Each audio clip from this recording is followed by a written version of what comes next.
नमस्कार। आज हम एक बड़ी दिलचस्प जापानी अवधारणा पर थोड़ी गहराई से बात करेंगे, इकिगाई। सुना है ये खुशहाल और लंबे जीवन का कोई रहस्य है? हमारे पास एक किताब है, इकिगाई, खुशहाल और दीर्घ जीवन का रहस्य। उसका एक हिंदी सारांश है, तो आज की चर्चा का आधार वही रहेगा।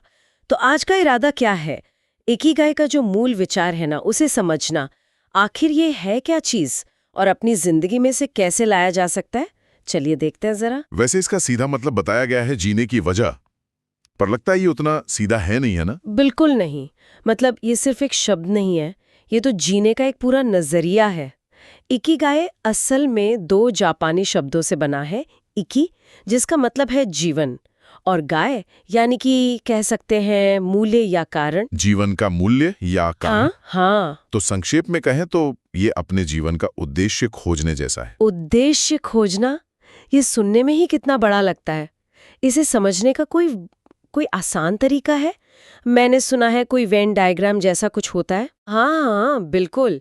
इसे समझाने के लिए अक्सर एक वेन डायग्राम का इस्तेमाल करते हैं। आप ऐसे सोचिए कि 4 गोले हैं जो एक दूसरे को काट रहे हैं। पहला गोला है वो काम जो आपको करना पसंद है, जिसमें मजा आता है। ठीक है, जैसे मान लीजिए किसी को पढ़ाना पसंद है या शायद संगीत बनाना। हाँ, बिल्कुल। दूसरा गोला है वो काम जिसमें आप माहिर हैं, मतलब आपका हुनर, आपकी काबिलियत। अच्छा, जिसमें आप अच्छे हैं। सही। तीसरा गोला वो जिसकी दुनिया को जरूरत है, जिससे समाज को या दूसरों को कुछ फायदा हो। दुनिया की जरूरत। और चौथा गोला वो काम जिसके लिए आपको पैसे मिल सकते हैं, मतलब जिससे आपकी रोजी रोटी चल सके। अच्छा, तो ये 4 बातें हो गई: पसंद, हुनर, दुनिया की जरूरत और हाँ, कमाई। बिल्कुल।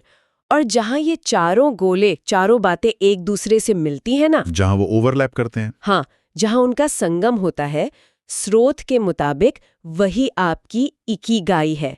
मतलब एक ऐसा काम या जीवन जीने का एक ऐसा तरीका जिसमें ये चारों चीजें शामिल हों। ये सुनने में तो बहुत ही आइडियल लगता है, पर क्या ये सिर्फ मतलब एक थियरी है या असल जिंदगी में भी कहीं देखने को मिलता है? हाँ, आपने वो ओकिनावा का जिक्र किया था ना। हाँ। ओकिनावा द्वीप, वो इसका एक जीता जागता सबूत है। जापान का ये द्वीप है और इसे शतायु लोगों की भूमि भी कहते हैं। वहाँ बहुत से लोग 100 साल से ज्यादा जीते हैं। 100 साल से ज्यादा? कमाल है। और सिर्फ जीते नहीं हैं, बल्कि स्वस्थ और खुश भी रहते हैं। उनकी लंबी और खुशहाल जिंदगी का राज कहीं ना कहीं उनकी जीवन शैली में छिपा है। तो क्या ये इकिगाई है उनका राज? आप कह सकते हैं कि उनकी जीवन शैली में इकिगाई की झलक साफ दिखती है। वो हमेशा किसी न किसी उद्देश्य से जुड़े रहते हैं, शारीरिक रूप से एक्टिव रहते हैं, और उनका जो सामाजिक दायरा है वो बहुत मजबूत होता है। वो कभी ऐसे रिटायर होकर खाली नहीं बैठते। अच्छा, तो मतलब वो अलग क्या करते हैं? उनकी आदतें कैसी हैं? हाँ, उनकी कुछ खास आदतें हैं जो स्रोत में भी बताई गई हैं। एक बहुत मशहूर है हारा हाचिबू। हारा हाचिबू, ये क्या है? इसका मतलब है पेट सिर्फ 80% भरना, मतलब जरूरत से ज्यादा नहीं खाना, थोड़ा कम खाना। इसे आजकल हम सचेत होकर खाना या पोर्शन कंट्रोल कह सकते हैं। ओह, इंटरेस्टिंग। 80% पर रुक जाना। हाँ, और वो ताज़ा प्राकृतिक खाना खाते हैं, रोजमर्रा के कामों में एक्टिव रहते हैं, जैसे अपने बागीचे में काम करना या पैदल चलना, और उनके चेहरे पर अक्सर मुस्कान रहती है। ये हारा हाचिबू वाली बात सोचने वाली है।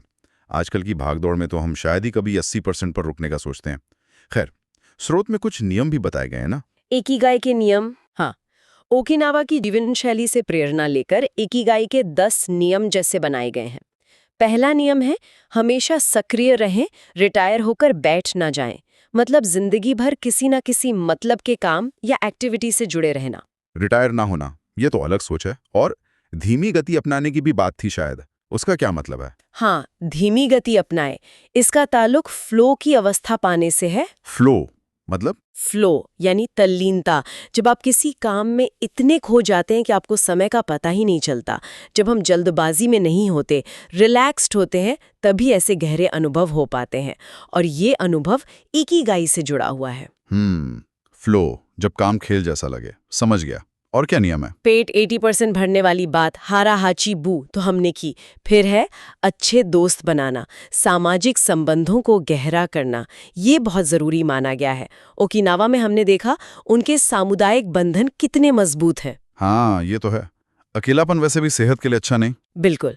फिर प्रकृति से जुड़ना, रोज मुस्कुराना, वर्तमान क्षण में जीना और सबसे जरूरी अपनी इकिगाई को खोजना और फिर उसे फॉलो करना, ये सब उन नियमों में शामिल है। ये नियम सुनने में तो आसान लगते हैं, पर शायद इन्हें रोज निभाना, उसमें अनुशासन लगता होगा। आपने सक्रिय रहने और सामाजिक जुड़ाव पर काफी जोर दिया। हाँ बिल्कुल, क्योंकि ये बहुत महत्वपूर्ण है। उम्र बढ़ने पर भी एक्टिव रहना बहुत जरूरी है।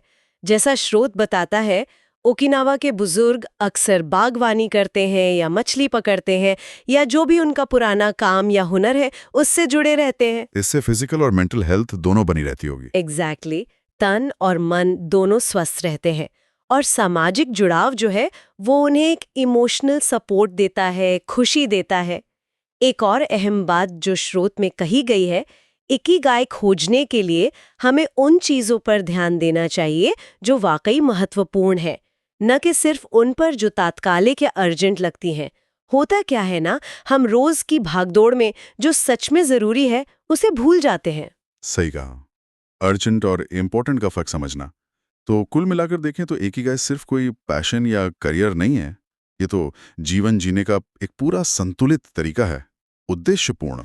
हाँ, एक फ्रेमवर्क कह सकते हैं जिसमें छोटी छोटी खुशियां भी हैं, गहरा मतलब वाला काम भी है, सेहतमंद आदतें हैं और सामाजिक रिश्ते भी, सब कुछ। इसे खोजने के लिए फिर खुद से सवाल पूछना होगा, सोचना होगा कि मुझे क्या पसंद है, मैं किस में अच्छा हूँ, दुनिया को क्या चाहिए और मुझे पैसे कैसे मिल सकते हैं। हाँ, आत्मचिंतन बहुत जरूरी है।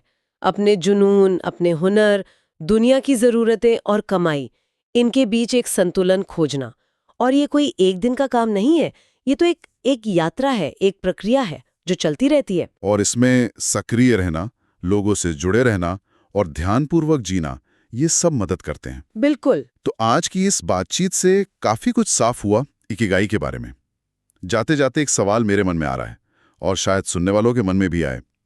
आज की जो तेज रफ्तार जिंदगी है, जहां सब कुछ फटाफट चाहिए, क्या उसमें हारा हाचीबू यानी सिर्फ 80% पेट भरना या फिर धीमी गति अपनाने जैसे सिद्धांत, क्या ये सच में प्रैक्टिकल हैं?